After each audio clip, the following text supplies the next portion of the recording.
So good evening, and welcome to this International Center for Moral Injury webinar, which will feature a presentation by Tony Wright from Forward Assist, a veteran sport charity here in the northeast of England, titled Debating History, Healing the Present, Forward Assist's Debating Society and Moral Injury. My name is Brian Powers, and I'm the Executive Director of the ICMI.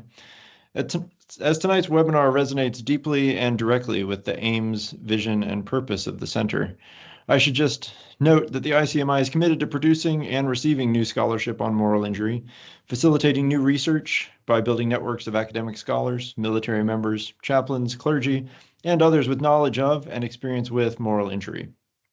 The ICMI seeks to create and develop resources for counselors, caregivers, churches, and faith organizations caring for morally injured individuals. And each of these things serves the center's ultimate goal of increasing an understanding of the causes and impacts of moral injury, as well as facilitating increased care for those experiencing it. Lastly, let me just note, as with all of our webinars on moral injury, certain aspects of the conversation might evoke quite intense reactions within us.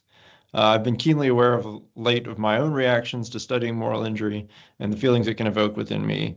So please do exercise self-care and stepping away if you need to, and know that there is help available if you feel overwhelmed. Jane is posting the link now to lifeline-international.com. I would certainly invite you to utilize that link to seek help. They have resources wherever you are tonight and wherever you are joining us from. Please do seek help through those if you need to. So without further ado, let me introduce our speaker for the evening. Tony Wright joined the Royal Marines in 1978 and was medically discharged in 1981 after seriously injuring his shoulder during basic training. Tony established Forward Assist in 2013 and Salute Her UK in 2021, and those organizations to address unmet needs in the veteran community. Tony originally started work in the service charity sector when he created About Turn CIC in 2009 to support veterans involved with the criminal justice system. Following a Winston Churchill Memorial Trust traveling fellowship in 2011, which involved a 6-week research trip to the USA, he changed his direction of travel and began to focus on supporting combat veterans who had difficulty accessing trauma-informed care and support. Over the last 7 years, he's been particularly supportive of veterans with the lived experience of military sexual assault and now struggle with moral injury, post-traumatic stress, and military sexual trauma, or MST.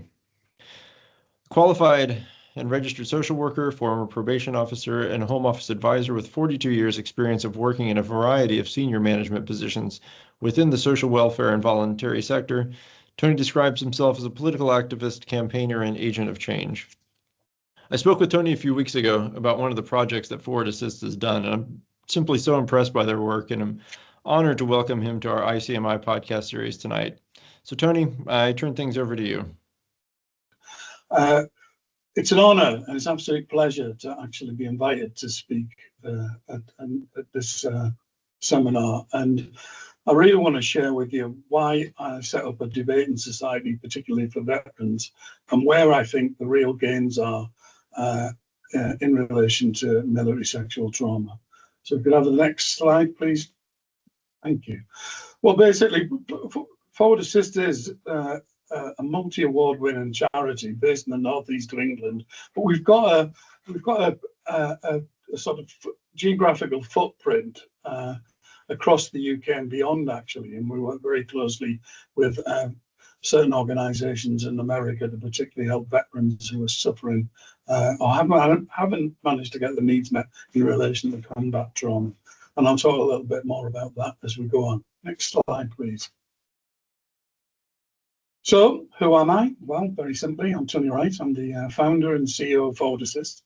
I'm a qualified and registered social worker, probation officer, and a former Home Office advisor at the Government Office North East, which used to be the epicentre of government in the North East before they decided to decentralise that and, centralise and move everything back to London, and specialised in social exclusion and working with people who are suffering from drugs and alcohol. So that's how I came to. And it was during that time when I was at Government Office North East that I started to realise that there was an awful lot of veterans at the time who were not actually engaging with services, because around that time the term PTSD hadn't been absolutely fully adopted by the UK and people were struggling, so they felt lost and disenfranchised from life and services. And slowly but surely, I started to think to myself, well, we need to do something around this and engage people in positive activities and skills-based activities. So, as I've said, we're a multi-award-winning veteran-centric charity. We're also a campaign organisation, really, and we campaigned for some of the marginalised groups, the groups of people who haven't quite got a voice yet, those that have suffered military sexual trauma, those that may have had traumatic brain injuries and haven't received scans. So everything we do, we try to be keeping a niche market, because there's a plethora of support organisations out there, and the more we can do to support our veterans, even those on the far edges of the veteran community, the better it is for everybody else. And my areas of interest at the moment are post-traumatic growth, military sexual trauma, lifestyle choices for veterans, and deaths of despair.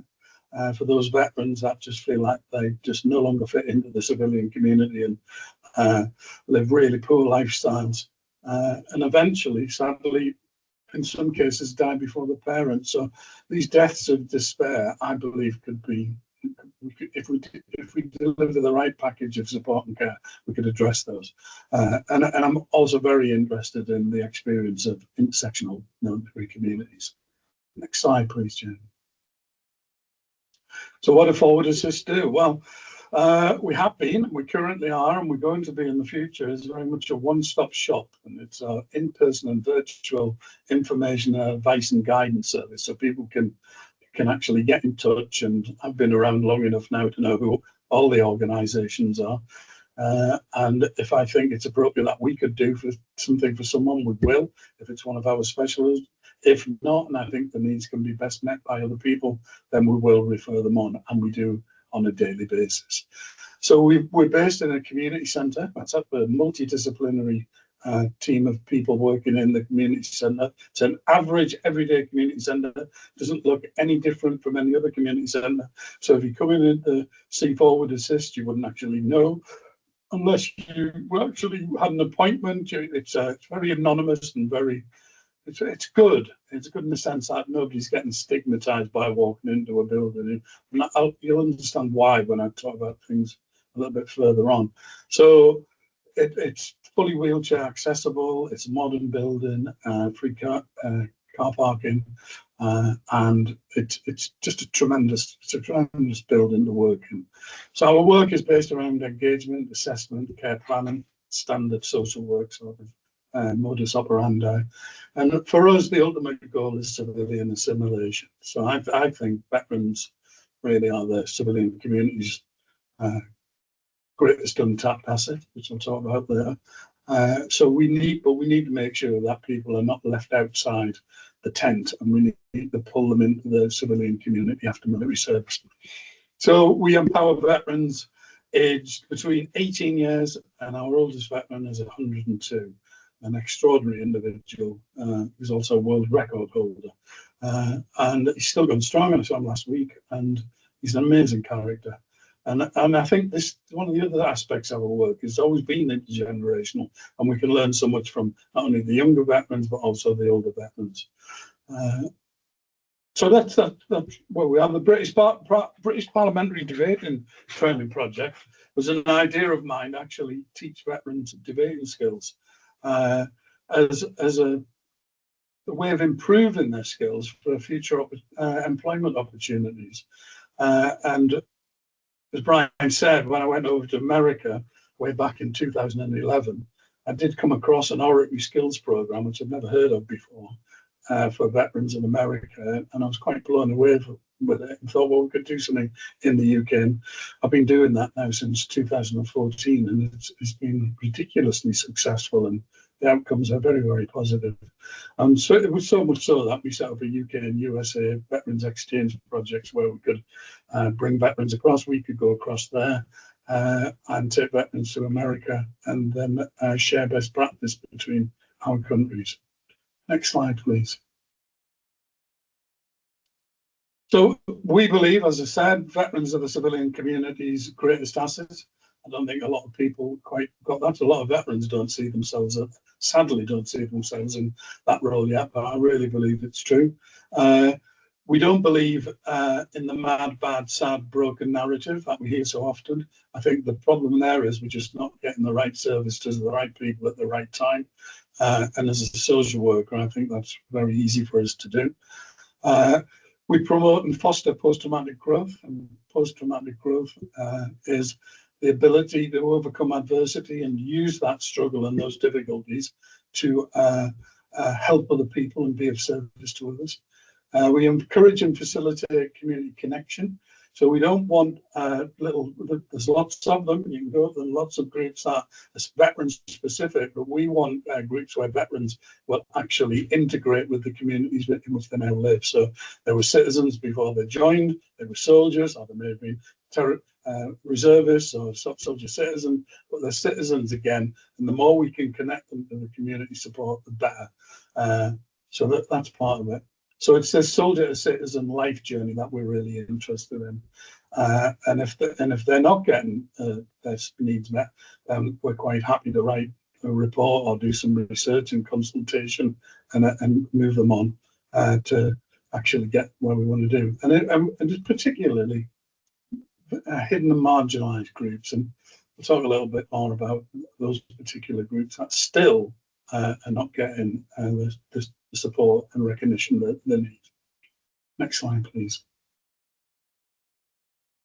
So yeah, transcending trauma, that's what it's all about. And post-traumatic growth isn't my term. I work closely with an organisation called Boulder Crest Retreat or Boulder Crest Foundation in America. And I've just been on the course myself with another veteran earlier in the year. And to say it's life transforming would be an understatement. And I can touch on that a little bit further on. Next slide, please. Yeah, we've done quite a lot of research, lived experience research. It's not academic research. We basically we consult with those that we want to help and support. We don't think we're going to create a service unless we spoke to people and heard whether or not A, they need it, and B, whether or not it's feasible. So we've done lots of research, a lot of it around military sexual trauma, a lot of it around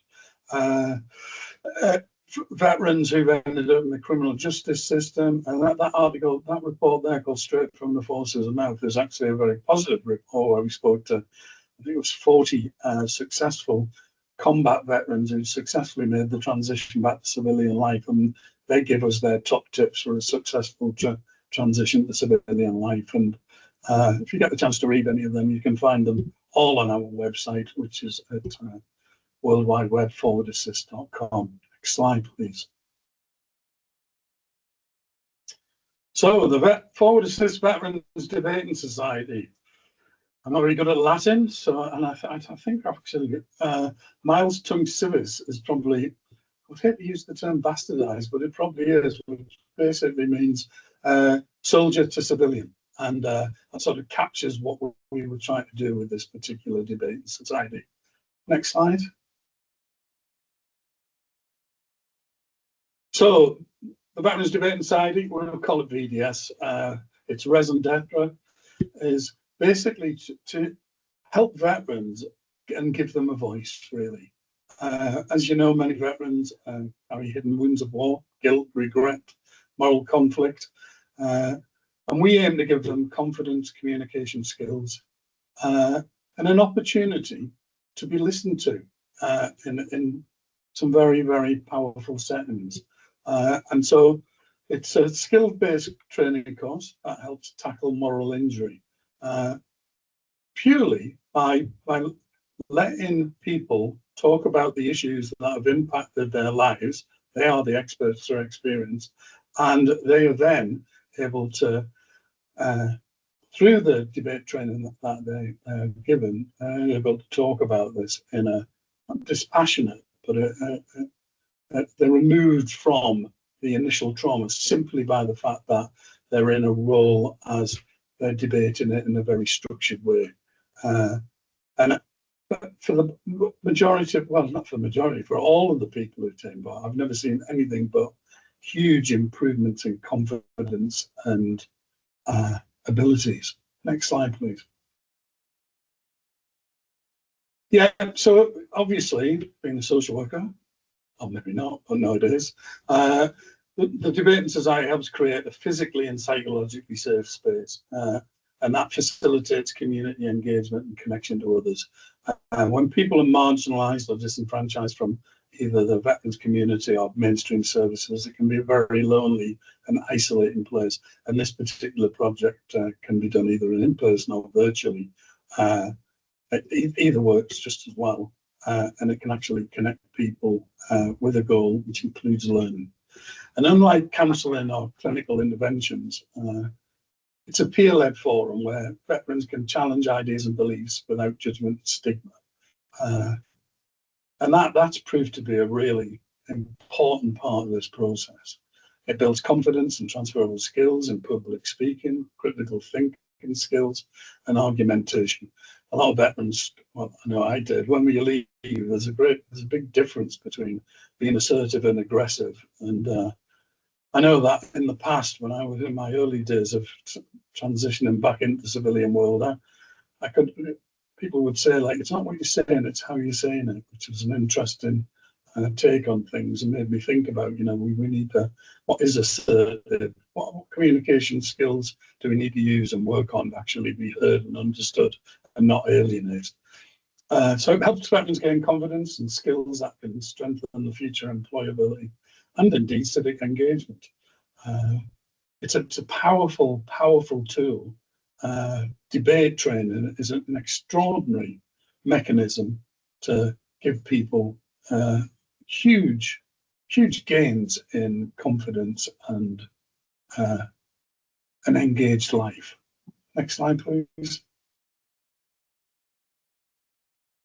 So as I've said, leaving the armed forces often leads to loneliness and self-inflicted isolation when one doesn't feel one fits in or nobody understands them. And the connection and the camaraderie around a shared activity on a weekly basis improves confidence and it improves community links.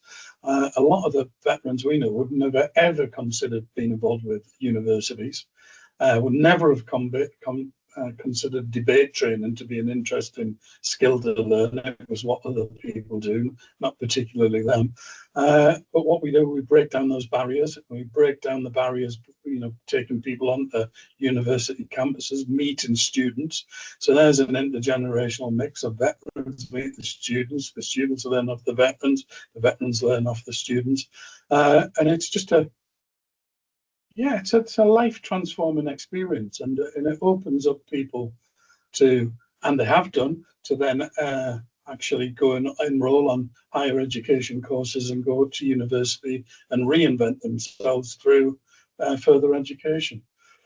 So it's about we encourage like open discussion of difficult topics, not just for the people who are doing the debate, but the people that we potentially could be doing a debate in front of.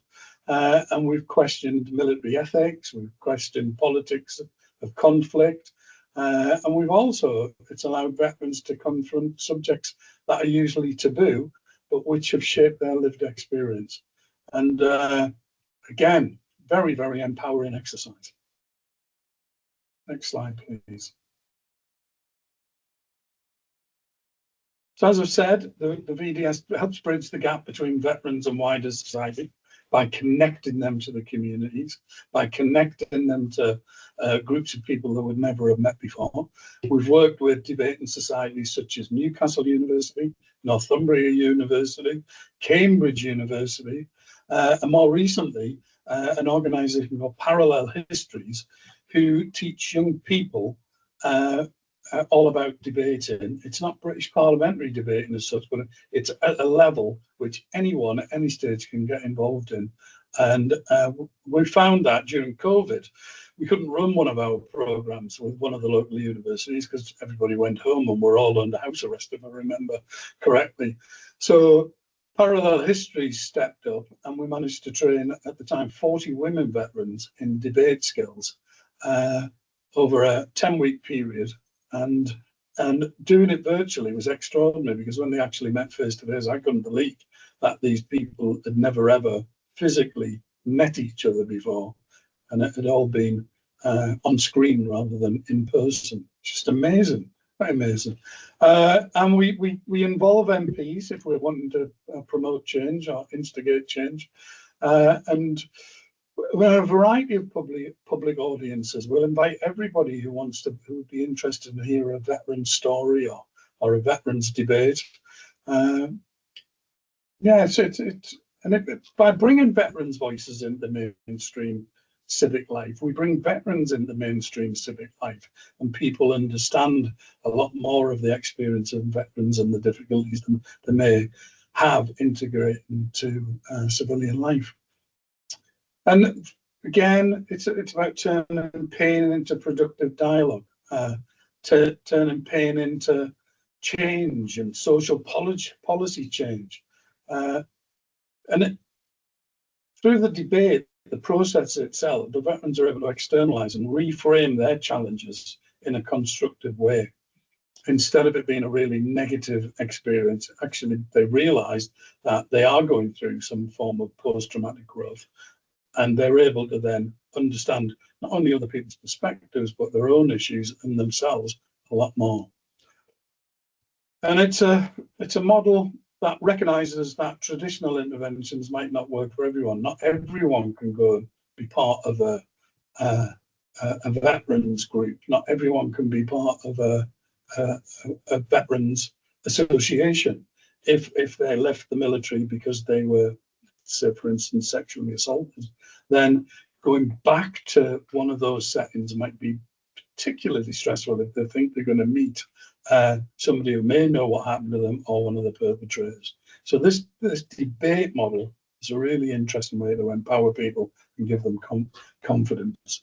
And it also works really well when people are actually in therapy. So it complements the therapy because the individual's learning the skill, they're learning to articulate what they feel and listen to other people's perspectives. And then in doing so, they again gain confidence in a safe environment, and it can be literally, and it is, life-changing. Next slide, please. So the VDS empowers veterans to be active advocates and contributors to social justice and policy reform. And what I mean by that is they're given the opportunity during this process to actually go to, once they've finished the training course, we link up with one of our supporting our constituents MPs, and they host a meeting where we travel down to London and we get to go to talk to members of Parliament about the issues they've experienced, if they so want to, and or we also do a sort of mock, not really a mock debate, but a debate in one of the little rooms in the Houses of Parliament. MPs are invited to listen. And that's a really powerful experience when you're actually in the corridors of power talking about some topic that nobody really wants to talk about, but you're actually debating it from both sides. So it's a fascinating dynamic. And again, the confidence people get from having that wonderful life-changing experience is quite extraordinary.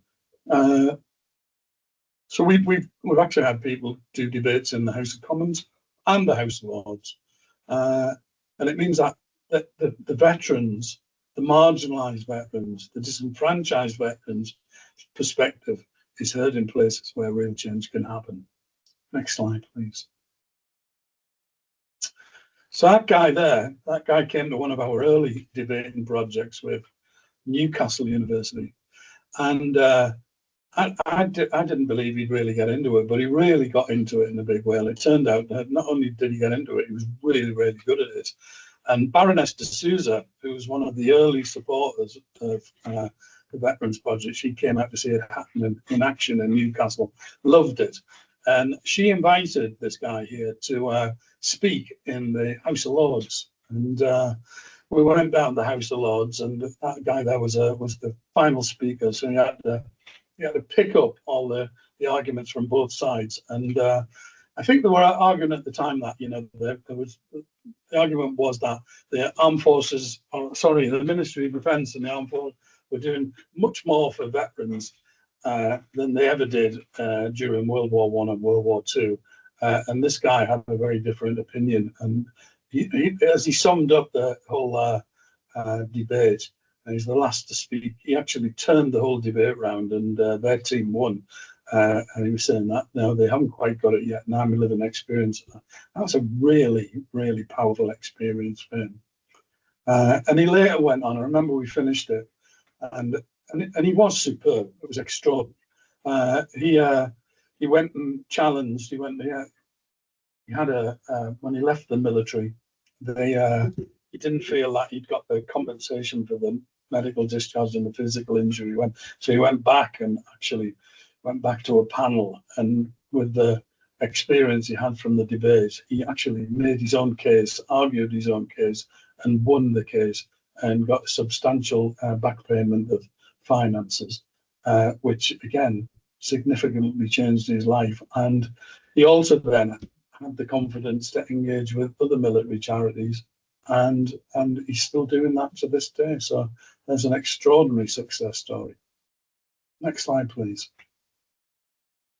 That was the same event, and you can imagine how terrifying. I was up in the gods at the top, and it was just extraordinary how these young people were actually able to get up, and our guy was then as the final speaker, and that's Baroness de Souza. Those wonderful human beings, and they did this debate, and it was just an amazing experience. Probably one of the highlights of the Veterans Debating Society. Next slide, please. So that's a group of veterans.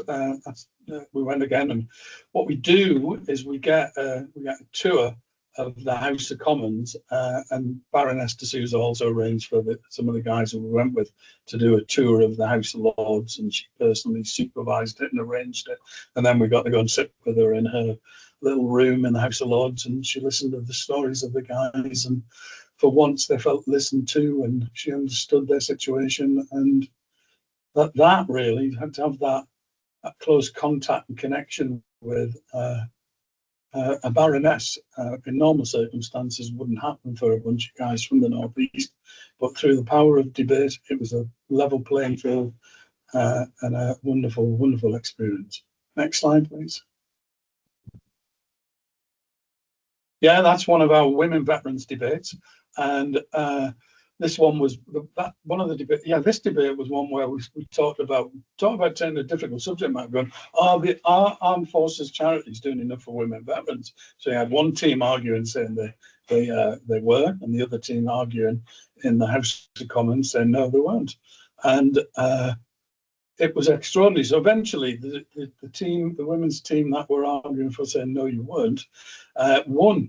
And there was a wonderful moment when the opposition team, it was like a moment from Spartacus, where one stood up and said, I'd just like to say, whilst I may have argued that the government were doing lots for the women veterans, I do not believe that personally. The rest of the team stood up and said it individually. It was a really moving event. And again, we invited supporters and MPs into that, and we were able to have tea with them on the terrace afterwards and talk, and the women veterans were really able to get their case across. And as we know now, the whole topic of women veterans and the need to do more is very, very topical, quite rightly so. And you've got to wonder, and I think we did we have part to play in that? And the answer, I think, yes, for those women that were brave enough to get up and do that, yes, we did. Next slide, please. Baroness de Souza, not the most clear picture in the world, but there she is, doing wonderful stuff and hosting our events, and always got something really positive to say about this particular intervention. And why wouldn't you have anything positive to say about this? And whilst the focus of this presentation is on veterans, it really could be any group that have experienced moral injury who could seriously benefit from learning debating skills, and then following our lead on, the trips to London, the tours, the meetings with the parliamentary outreach team to teach you about your understanding of democracy and how you can fit into local politics. And she is a fantastic fantastic champion for this particular project. Next slide, please. Yeah, and in that audience, we had family members and friends who travelled to London to see some of the women in that debate. So it was, you know, if you think about people who struggled with life after service and not done particularly well because of mental health issues or moral injury issues, and then to have your family see you absolutely thrive in the setting of the House of Commons, it's an extraordinary moment. And you know, one of the other wonderful aspects of this project is the ripples that it sends out into the close-knit community of family members and friends, and it's a very powerful thing. Next slide, please. That guy there is Michael Davis, who unfortunately passed away. And Michael was the founder of Parallel Histories. And when an interesting story, when we got funding to run the Veterans Debating Project, and COVID hit, so we couldn't actually do it. So I was actually sitting on a pot of money going, what am I going to do? How long is this going to last? What are we going to do? What can I do? This is a nightmare. And I was very, very close to ringing them up and go, look, I can't do this. You're going to have the money back. But by chance, Michael's also a Winston Churchill Memorial Trust recipient of a travelling fellowship. And we were on a joint call on another project with a group call with regards to Churchill Fellowship projects. And we all introduced ourselves. I said, this is what I do. And he said, oh, I run a project where I teach people debating skills online. I couldn't believe it. I thought, this is what? So I rang him, and then he says, yeah, let's do it. Let's meet, let's work, let's do it. So we ran a whole 10-week debating project with, as I say, 40 women, taught them debating skills online.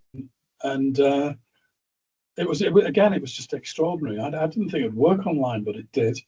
And when we got them to the venue, we both said that this was just an extraordinary moment, that the fact that they'd never met in person, but it was as if they knew each other because they spent so much time researching history together, looking at the topics they were debating as part of the training. And when they got together, it was seamless. You could actually tell that they hadn't met in person, which was a great credit to that ridiculously good-looking and charismatic gentleman who sadly is no longer with us. Next slide, please. Yeah, and as I said, we do get MPs there. So that's Emma Llewell-Buck, who's one of our patrons for Forward Assist, and that's Sarah Atherton. She, who's the one who actually did so much work to get women veterans, did an inquiry into women veterans in the Houses of Parliament, and she changed history as a result of her work and what she did. And she was another big supporter of Forward Assist, and I think being able to take real people into the Houses of Parliament and listen to real stories. We're all human. We all know that that's the way we engage and that's the way we connect. And two lovely people who've been very instrumental in significantly changing the landscape for women veterans in this country. Next slide, please. That's us on a surreal night. So Dave Anderson, who was an MP at the time, but also a patron, still is a patron of Forward Assist, arranged for us to launch the Veterans Debating Society at Speaker's House on the 20th of December, 2017. And we're all invited, and we all went there, and we made speeches, and we had some of the guys reading poetry, and it was just an amazing night. And John Burko, I think, was the resident of the Speaker's House at the time, and it was quite surreal. I remember one person we looked out the windows onto the bridge where Speaker's House is, across the bridge in the Houses of Parliament. It started to snow, and one of them said, "This is like a scene out of Home Alone," and it was surreal. It was a wonderful moment, and I think we had over 60 people turn up for that launch, And again, we invited everybody who took part in the debate, the students, including the veteran debate team. It was life-changing for everybody, and an experience I'm sure I won't forget and they won't forget. Next slide, please. Yeah, and so everybody, what we also do is we pick venues that we know will be not intimidating, but will actually give some credibility and kudos to what they're doing, actually involving themselves in British parliamentary debate. And we insist, and we do deals with slaters and everyone to get suits so everybody can dressed up. And if the women are involved, we also make sure that we buy dresses so they can have cocktail dresses so everybody's dressed up the nines. We take it very, very seriously, and it increases their self-esteem and it increases their confidence. And our man there decided he wanted a James Bond look. He didn't want the black dinner jacket, and why not? I thought, well, we'll go along with it. And it makes a huge difference. And that's at the Miners Institute, which is on Neville Street in Newcastle. And they've got a wonderful debating chamber in there. That was in the central room, but we've worked in the debating chamber as well. Next slide, please. There it is there. And so that's another imposing Victorian debating chamber in the Miners Institute. And the acoustics are superb. And it's a powerful experience. And on the front row there, we had Dave Anderson. We had a couple of MPs, I think, and we also had one of the people from BBC Politics show. He was also one of the judges. When I say judge, we don't judge in the traditional style of, yes, that, we're not strict on that. We very much looked for who was the best speaker, who made the most emotive speech, we look for the positive things. It's not a competition, it's about empowerment. And again, they're really great nights. Next slide, please. Yeah, and there's another one. That was one where we were debating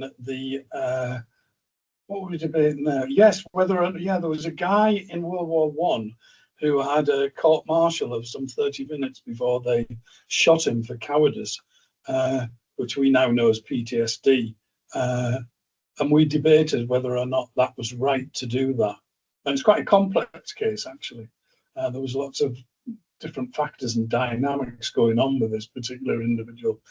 But the fact that he'd been, I think, in every battle since 1916 to 18, had trouble going at home, had gone absent without leave at one point, but definitely had post-traumatic stress, and he was executed. And we also visited there's a post to people who lost their lives in World War I at the Arboretum. We took a group of veterans down there to actually visit and go and see his particular memorial, which was extraordinary. And that one's at the Miners' Hall in Red Hills, which is huge, and another extraordinary building that adds great gravitas to what the experience we're trying to give people. Next slide, please. That's a team from Newcastle University. That's us working in Newcastle University with that's where we did the training session. So we would travel there each night, and the Newcastle Debating Society team took us under the wing and taught everybody everything they know. And it was a great experience for them, and it was a great experience for us, as it is with all the students. We learn so much from each. Next slide, please. Yeah, so right, so just trigger warning, maybe perhaps here. So one of the other groups that we've worked particularly with for a long time and written lots of reports about, it's around military sexual trauma and moral injury. And earlier in the year, I did a presentation. This is one of the slides from it at Durham about military sexual trauma and moral injury, a real hidden harm.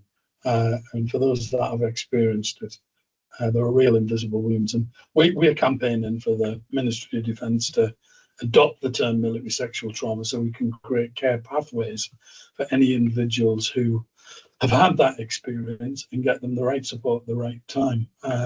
Currently, it's not there. The MOD don't want to do it for whatever reason. I'm not too sure. As a social worker, it baffles me. My whole raison d'etre as a social worker is the welfare of whoever it is I'm representing. And this is a group of individuals, men and women, who really struggle to get the right support at the time and afterwards. So it's difficult. And I was listening to Radio 4 before I came onto this, and they've just, as we pointed out in the past, academic institutions, there's lots of sexual harassment going on in higher education institutions and universities. So it's not just for military veterans, men or women. It's for everybody around all parts of the community. And but we really, with regards to veterans, we really need to do more, and we really need to accept there's an issue and accept there's a problem and accept that there's victims, stroke survivors, and follow the lead of America and Canada and Australia, in fact, actually, and start developing services specifically for this cohort. Next slide, please. Yeah, and when we earlier in January, we thought, well, we haven't quite done enough yet. We've written like 5 or 6 reports around military sexual trauma, 2 reports about military sexual trauma and women, No Man's Land 1, No Man's Land 2. Then we did women in the criminal justice system who'd also experienced sexual trauma. We then did members of the LGBT veteran community who'd experienced sexual trauma, a moral injury, wrote a report on men who've experienced sexual trauma, a moral injury. And we thought, well, we maybe still haven't done enough because it's not been picked up as quickly as perhaps I thought it might have been. So we went to the Houses of Parliament, and with the help of Emma Foodie MP, we set up stall and we invited MPs to come and speak to us. And we had 35 MPs come in, of which, if I can recall correctly, 15 of them said that they actually had constituents who had experienced sexual trauma and there was nowhere for them to go. So that was really interesting. And it's still interesting that the government has still stuck to not adopt the term. So there's still work to do, there's a lot of work to do. And that young lady there, she's just become the new Veterans Minister.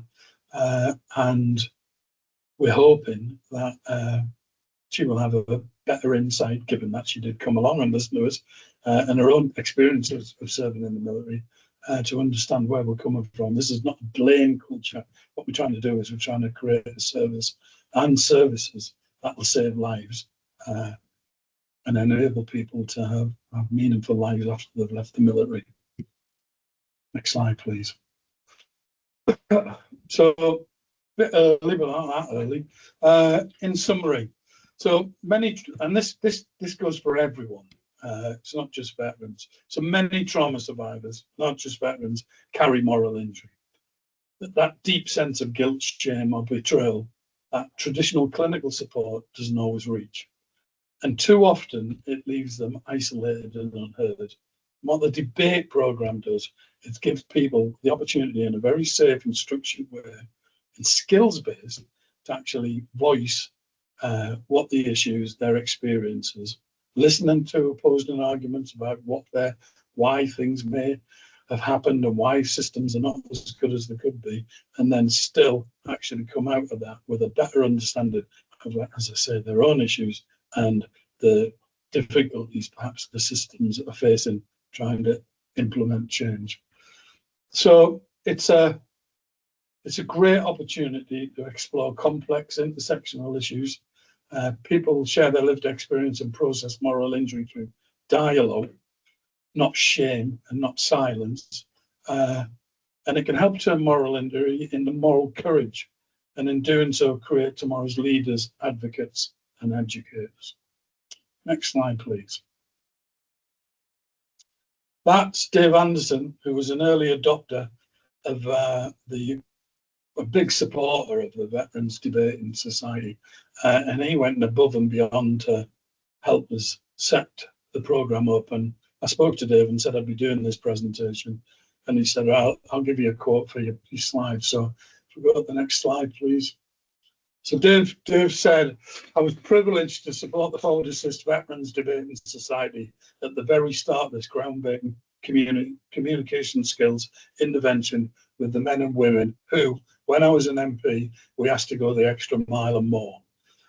As well as acting as a judge during several debates alongside Richard Moss, BBC Politics North, I facilitated a trip for the Veterans Debating Society members, including their university student mentors, to the Palace of Westminster, where they met with Parliamentary Outreach Team, who gave a presentation on the democratic process and the role veterans could play in politics. I also facilitated an educational tour of the House of Commons and a cross-bench open forum debate with myself, Rory Stewart and Dan Jarvis. The group were also given a guided tour of the Imperial War Museum by Dan Jarvis, and in December 2017, I helped launch the Forward Assist Debating Society in Speaker's House and invited all cross-party former military MPs to attend the event. It was a great success. Moving forward, I'd be delighted to host any future Veterans Debate events in the Durham Miners Hall in Red Hills, which has just benefited from a 14 million renovation. The Veterans Debating Society project really does change lives. And I thank Dave for that, and I appreciate his support. And everything he says is absolutely true. Next slide, please. This is a photograph, of the photographer of this is a guy called Stuart Wright. And Stuart gave me permission to use this picture whenever I want to. And I think it just absolutely epitomizes our work. My friends on the other side of the country, so that's fantastic, isn't it? That the going down of the sun, but actually where we are, that is the actual coming up of the sun. But it's a beautiful photograph that I think really, and statue, Ray Lansdale's statue just captures everything about military trauma and moral injury and coping with that. So a wonderful thing.